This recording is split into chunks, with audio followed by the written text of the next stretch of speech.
Hey everyone, in the previous video we covered about React architecture like reason and action, agentic architecture. Now in this video we'll cover about state schema. So see till now what we did, let me rerun this. Okay, I have to select the Python kernel, selecting that, it will take some time. Okay. See till now what we did, so we using this by default package, right? Like from the typing extensions or typing. So we imported TypedDict.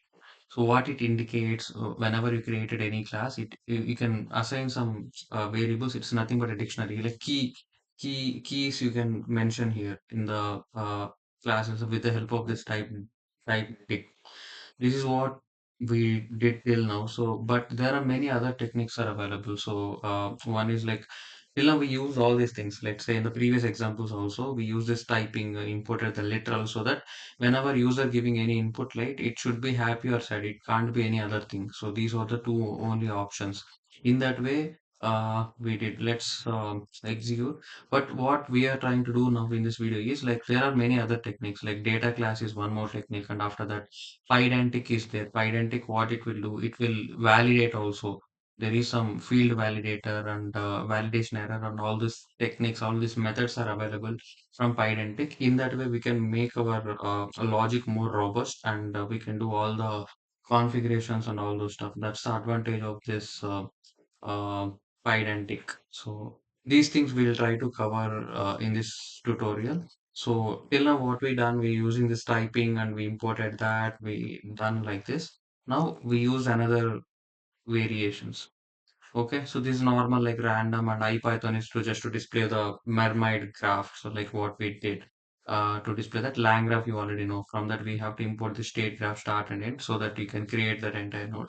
We have three nodes, node 1, node 2, node 3. We pass the state there and state of name and is. So in that way we are passing. This is the key, right? So state we already created name, right? So this one we have to do that state of name, and after that state this is nothing but mood. One is happy, one is sad. In that way we are creating and we are deciding based on one condition. So either node 2 or node 3 randomly we are deciding that this already we covered in the beginning tutorials that we are displaying here.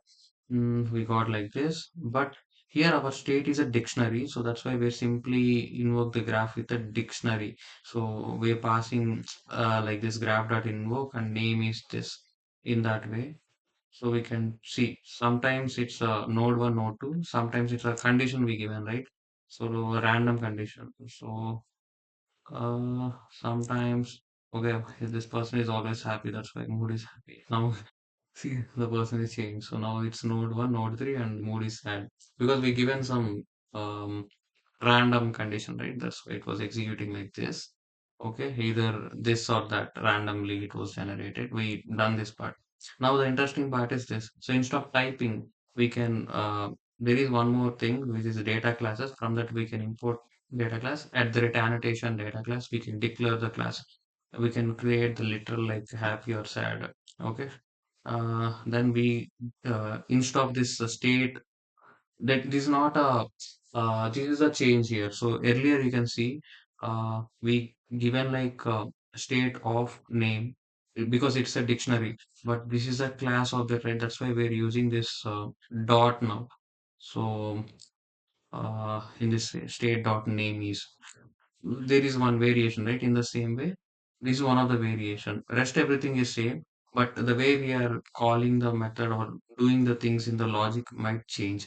And also in the state, we are passing this data class state, like same thing, like whatever we created class, right? That we are passing. And earlier we created this type dictionary, sorry, type dict state that we are passing.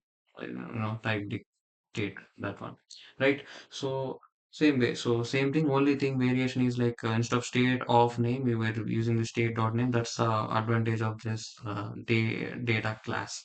Okay. This is one thing. Let me run this. Everything is same. We can instead of directly we're passing this key and value, right? We have to pass the things in this manner. We have to create that object, like initiate that one, and after that inside that we have to pass the parameters like name and mood. So these things we have to do, you know. So let's say instead of sad, I'll give bad. Let's see how it goes. See, even though I given bad, it's not doing any validation here. But ultimately, what I want, I need only two things. One is sad or happy, right? Even I given any other word, it was doing that. That's the drawback of this data class. In order to overcome that, we're going for Pydantic. You can see the same example. I see even mad, right? So even it will give mad, it will execute. But we want only happy or sad from the user. So this is one of the interesting point. Whenever you're creating some applications, you can from the Pydantic you can apply some kind of validations, field validations, and all those things. That's the advantage. That's why we are trying with this method. Now we can see this. Uh, Here I'm giving mad. Then it was giving error saying like you need to pass happy or sad, but you can't give mad. Okay, so in this way we are making the things happen, right? So in case if I give sad, right, then it will execute well. Okay, so let me run this again. So this is the same thing. You can see this in this pydantic state. I'm passing sad. It was executing well. Let's say in case if I pass mad here, it will throw me error because I given only two things. You have to give any happy or sad. Apart from that, you can't give any other thing. That's the advantage of this pydantic. Okay, pydantic state. Okay, so in this way you can apply this field validator on those validations.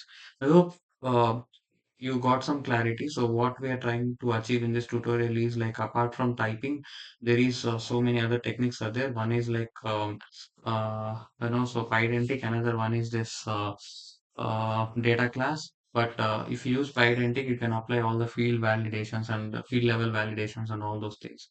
It will make your application more robust. That's the overall thing. And I hope you got some clarity. We'll see the next things in the next tutorials. Till then, take care. Bye bye.